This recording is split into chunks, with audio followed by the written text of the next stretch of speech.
Hello friends welcome back to Rashmit education. So friends आपण मानकर vacancy आसी जाइए OSSC रो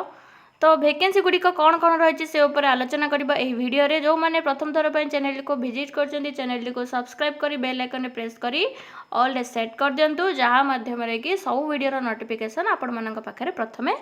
पहुँची जाई परिबो। तो चलतु वीडियोटी कौन अच्छी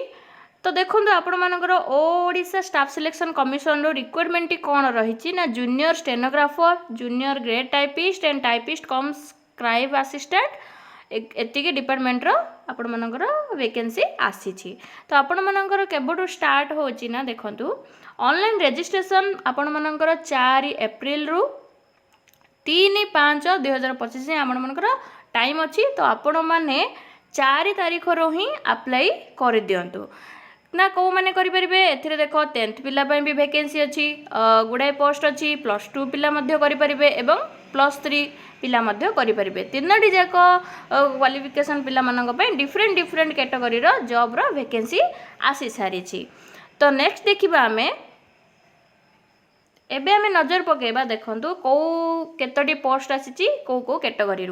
देख फर्स्ट अच्छी जूनियर स्टेनोग्राफर डिस्ट्रिक्ट ऑफिसर देखंतु आपण मानकर water resources Bhubaneswar A department आपण मानकर रहबो से 24टी पोस्ट अच्छी। आउ गोटे कथा सबू जाक ग्रुप सी पोस्ट पिले सबू जाक होची ग्रुप सी पोस्ट आ सैलरी तार स्केल देखि पारुतबे साइड रे मेंशन अच्छी। तो सही परी रही देखो जूनियर स्टेनोग्राफर जोड़ा कि एडवोकेट जनरल ओडिशा कटक तार 40टी वैकेंसी रही ग्रुप सी तार भी सैलरी देखिपे। सेहीपरी junior stenographer junior grade typist typist cum scribe assistant तो यहीपरी भाव किसी वैकेंसी आसी आपण मानक पई। तो चांस हाथ छड़ा करूँ ना समस्ते अप्लाई करूँ। नेक्स्ट देखिए तार सिलेबस कौन रही तार डिफरेंट डिफरेंट तार कैटेगरी कौन रही से उपर आम आलोचना करवा। नेक्स्ट देखा आपण मानकर अच्छी देखंतु गुड़ाक सब कौ कैटेगरी यूआर कैंडिडेट मानक केते वैकेंसी अच्छी एसटी पिलांक केते एससी पिलांक एससी बीसी वुमेन्स समस्त वैकेंसी डिटेल रे मेंशन अच्छी। तो समस्ते देखिपारे तुमको मुझे एजुकेशन क्वालिफिकेशन तार मिनिमम क्वालिफिकेशन कौन से उपर आपको कहीदेवी। Junior stenographer water resources Bhubaneswar जोड़ा कि पोस्ट रही से मैंने देख 10th पिला आउ एचएससी जो मैंने ITI करते से एप्लाई करें बयस सीमा के 21 रु 32 वर्ष भितर होते आउ तो आम गोटे जॉब रिलैक्सेशन रही जोटा कि एससी मान जहाँ किसी भी क्राइटेरिया रही से गुड़िक मेंशन अच्छी। तापर रहा आप जूनियर स्टेनोग्राफर एडवोकेट जनरल जो रही ओडिशा कटक ना सी कौन कही ना बैचलर डिग्री एनी डिसिप्लिन माने कौन भी कैटेगरी हो आर्ट्स हो कॉमर्स हो कि साइंस हो सी कौन कर सहित आपण मानकर कंप्यूटर क्लास कौन एक्स्ट्रा से करा कौन 21 रु 32 वर्ष भितर जीव। सेहीपरी रही जूनियर स्टेनोग्राफर रही कौन रही डिपार्टमेंट तो सेटा कौन +2 पिला अप्लाई करेंगे से आर्ट्स हो कि साइंस हो कि कॉमर्स हो एनी कैटेगरी पिला अप्लाई करें। से 18 रु एटा रही आपण मानकर 18 रु 32 वर्ष। सेहीपरी डिफरेंट डिफरेंट रही क्वालिफिकेशन मिनिमम क्वालिफिकेशन ये देखिपे जूनियर ग्रेड टाइपिस्ट रही 10th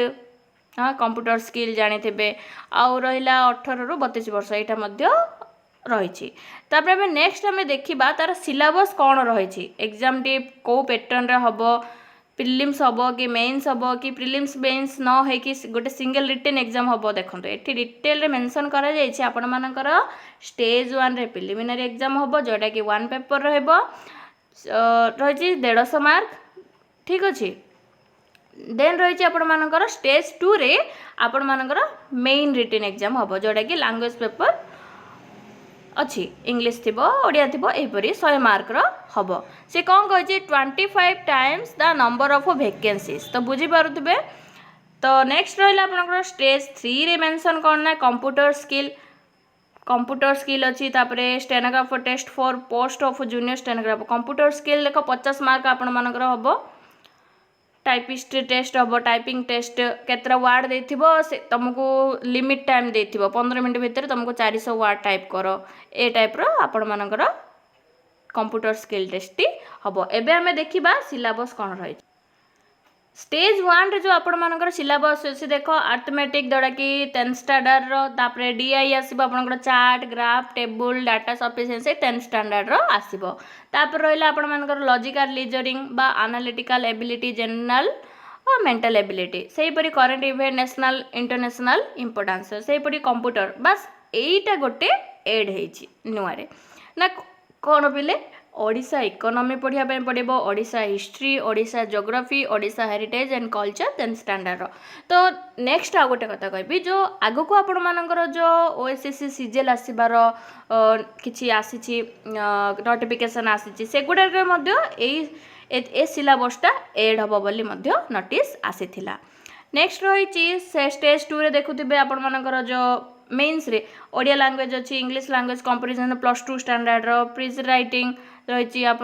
10th स्टैंडर्ड रो है एगुड़ाक आपण मानकर सिलेबस रही देखिपे आउ ये पीडीएफ टी मुझे टेलीग्राम रे प्रोवाइड करदेवी टेलीग्राम रे आपण माने जॉइन हो जातु नहीं जदि आपण माने OSSC वेबसाइट को जाकि चेक करें डिटेल नोटिफिकेशन तो थैंक्स फॉर वाचिंग।